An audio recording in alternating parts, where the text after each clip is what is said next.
அரியலூரில் மூடப்படுகின்ற டாஸ்மாக் கடையில் 23 ஆண்டுகளாக பணியாற்றும் பணியாளர்களுக்கு மாற்று அரசு வேலை வழங்க வேண்டும் என தமிழக அரசு டாஸ்மாக் பணியாளர் சங்கத்தின் மாநில துணைத் தலைவர் வலியுறுத்தியுள்ளார்.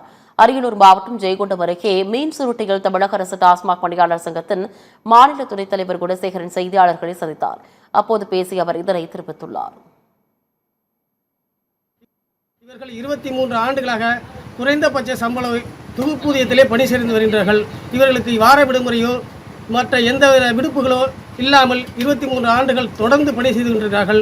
மேலும் தற்போதுள்ள சூழ்நிலையில் தமிழக முதல்வர்கள் மது அருந்துபவர்கள் அவர்களுக்கு எம்ஆர்பி விலைக்கு விற்க வேண்டும் என்று அறிவிப்பு வெளியிடப்பட்டதை வாடிக்கையாளர்களும் நாங்கள் டாஸ்மாக் பணியாளர்களும் முழு மனதோடு வரவேற்கின்றோம். அதே வேளையில் டாஸ்மாக் கடைகளில் பணிபுரியக்கூடிய பணியாளர்களுடைய நடைமுறை சிக்கல்கள் அனைத்தையும் களைந்து அவர்களுக்கு முழு ஒத்துழைப்பு வழங்க வேண்டும் என்றும் கேட்டுக்கொள்கிறோம்.